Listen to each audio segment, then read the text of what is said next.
Hello বন্ধুরা, আশা করি সবাই খুব ভালো আছো। আজকের এই দিনটা বেশ অনেকটাই স্মরণীয় আমার কাছে। শরীরটা যদিও এক দুদিন ধরে খারাপই ছিল, এদিন যেন একটু বেশিই খারাপ লাগছে। ইন্ডিয়া থাকতে আগে কখনো সূর্যগ্রহণের অভিজ্ঞতা নেই আমার, তাই এবারে এটা এক্সপিরিয়েন্স করার জন্য আলাদাই একটা এক্সাইটমেন্ট ছিল।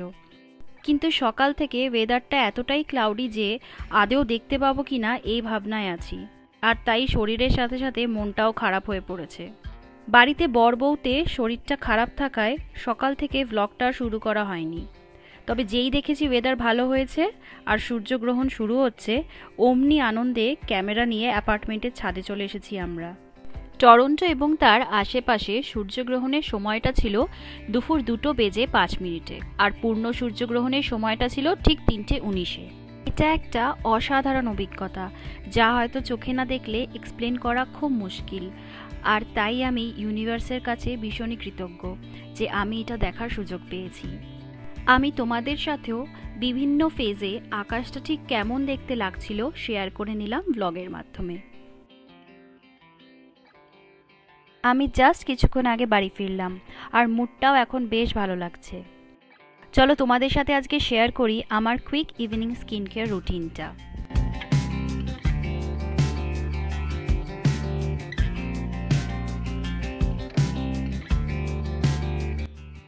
সো প্রথমে মুখটাকে ভিজিয়ে নিয়ে ফেস ওয়াশটা লাগাবো। কিছুক্ষণ ভালো করে মাসাজ করে নিয়ে দেন ধুয়ে ফেলবো মুখটা।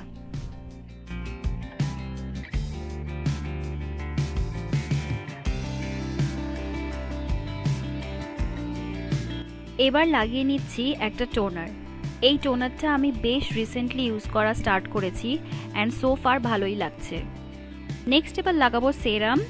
এই সেরামটা বেশ ভালোই, একটু থিক টেক্সচার, তাই ড্রাই বা নর্মাল স্কিনের জন্য বেশি ভালো হবে। আচ্ছা, এবার লাগিয়ে নিচ্ছি ময়শ্চারাইজার। আমি সন্ধ্যের টাইমটায় ইউজুয়ালি নিভিয়া সফটটাই লাগাই। এবার একটু লিপ বাম দিয়ে নিচ্ছি ঠোঁটে, আর সাথে একটু হ্যান্ড ক্রিম, আর সবার শেষে একটু বডি স্প্রে দিয়ে নেব। বাস এই হলো আমার ইভিনিং স্কিন কেয়ার রুটিন। আর হ্যাঁ, আমি সব প্রোডাক্টসের নাম ডেসক্রিপশনে আর স্ক্রিনেও দুটোতেই দিয়ে দেবো, তোমরা চাইলে দেখতে পারো। দেখো স্কিনটা কত ফ্রেশ লাগছে এখন। সো আমি যা স্কিন কেয়ার করে হালকা করে মেকআপ করলাম, করে এসে বসলাম।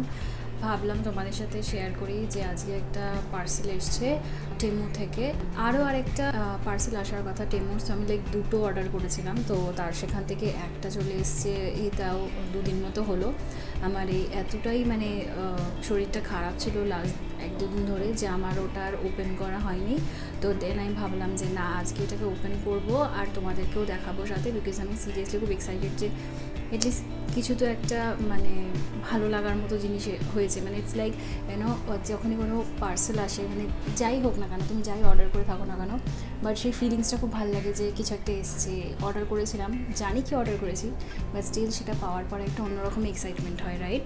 তো আমি এই জাস্ট ওই পার্সেলটা আসার পরে ভাবলাম যে না, আজকে এটাকে ওপেন করতেই হবে, আর এক্সাইটমেন্ট ধরে রাখতে পারছি না। বাট এর সাথেও আরেকটা আসবে, তো সেটা আশা করি আজকের মধ্যে চলে আসবে। তো আসলে আমি সেটাও আনপ্যাক করবো তোমাদের সাথে। তো এই হলো সেই পার্সেলটা। তো সবার প্রথমে হচ্ছে এইটা একটা লিকিং প্যাড, এটা ডগদের।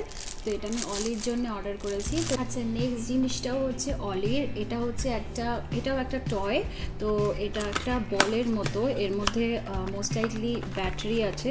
এটা ব্যাটারি অপারেটেড, আর এটাকে অন করে দিলে এটা আপনি মুভ করে, বাউন্স করে। তো এটা ওদের খেলার জন্য খুব ভালো। আর ব্লু, যেহেতু ডগসরা ব্লু কালারটাকে দেখতে পায়, সো আমরা সেই জন্য এটা ব্লু কালার নিয়েছি। নেক্সট হচ্ছে এটা একটা হেড ম্যাসাজার। আমি এটা ইউজুয়ালি শ্যাম্পু দিয়ে ইউজ করি। এটা ভীষণই এফেক্টিভ আর ভীষণই ভালো একটা জিনিস। আমার কাছে আরও একটা আছে, তো আমি আরেকটা অর্ডার করেছি। এইটা হচ্ছে সোফা কভার। তো এর মধ্যে দুটো সেট আছে। আমাদের অলরেডি কিছুটা কেনা ছিল, আমরা তখন সাইজটা নিয়ে খুব একটা শিওর ছিলাম না, তো আমরা জাস্ট হাফ অর্ডার করে দেখেছিলাম যে ফিট করছে কিনা। তো যখন এটা দেখলাম যে পারফেক্টলি ফিট করছে আমাদের সোফার সাইজের সাথে, তখন আমরা আর বাদবাকিগুলোকে অর্ডার করেছি। আচ্ছা, এইটা একটা খুব ইন্টারেস্টিং জিনিস, আমি এটাকে ওপেন করে দেখাচ্ছি। হচ্ছে যে এটা একটা ব্যাটারি মেজার করার মেশিন, মানে যতগুলো ব্যাটারি অপারেটেড ইকুইপমেন্টস থাকে বাড়িতে সেগুলোর লাইফ বা সেগুলোর লংজিভিটি কতটা সেটাকে মেজার করার জন্যে এই মেশিনটা। সো এই দুটো হচ্ছে ফ্লাওয়ার ভাস। এগুলো গ্লাসের না, এগুলো জাস্ট নর্মাল প্লাস্টিকের আর ভীষণ লাইট ওয়েট। এগুলো হচ্ছে গুয়াশা, যেগুলোকে আমরা গুয়াশা বলি, আমি এখানে স্ক্রিনে নাম দিয়ে দেবো। তো এগুলো স্কিন মাসাজ করার জন্যে এটা একটা, আর একটা হচ্ছে স্কিনের এই রোলার্সগুলো, এইগুলো বেশ এফেক্টিভ অ্যান্ড ভীষণ আরাম লাগে অ্যান্ড স্কিনটাকে ভালো রাখে। Last but not the least, face ওয়াশের জন্যে এরকম অর্ডার দিয়েছি হেয়ার ব্যান্ড আর দুটো হ্যান্ড কাপস, যাতে হেয়ার ওয়াশ করার সময় জল হাতের অবধি না আসে অ্যান্ড ব্যাপারটা মেসি না হয়, তো তার জন্য আমি এই জিনিসটা অর্ডার দিয়েছি।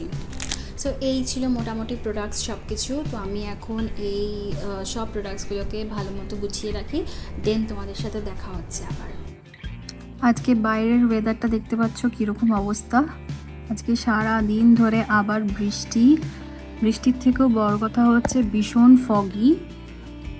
জাস্ট দুদিনের জন্য একটু ওয়েদারটা ভালো হয়েছিল, বাট আবার আজকে এরকম বাজে অবস্থা, জানি না কতদিন ধরে আবার এরকম থাকবে। হঠাৎ করে বিল্ডিংয়ে ফায়ার অ্যালার্ম বেজে উঠেছে, আর আমাদের অলিটা ফায়ার অ্যালার্মের আওয়াজটাকে খুব ভয় পায়, তাই দেখো কেমন করছে। আর এই দেখো অলির নতুন বল, এটা পেয়ে যে কী মজা হয়েছে ওর, সেটা দেখবার মতো ছিল। এখন কাউকে দেবে না এটা আর, তাই নিয়ে এখন মুখের মধ্যে আঁকড়ে ধরে বসে থাকবে। চলো আজকের এই শর্ট ব্লগটাকে এখানেই এন্ড করছি। আশা করি কিছুটা হলেও সোলার ইক্লিপসের অভিজ্ঞতা আর সাথে কিছু গ্লিমসেস যেগুলো শেয়ার করলাম তোমাদের সাথে, সেগুলো ভালো লেগেছে। খুব জলদি আরও একটা নতুন ব্লগের সাথে দেখা হচ্ছে। টিল দেন খুব ভালো থেকো, আর হ্যাঁ, আমার চ্যানেলটাকে অবশ্যই সাবস্ক্রাইব করো আর পাশে থেকো। টাটা।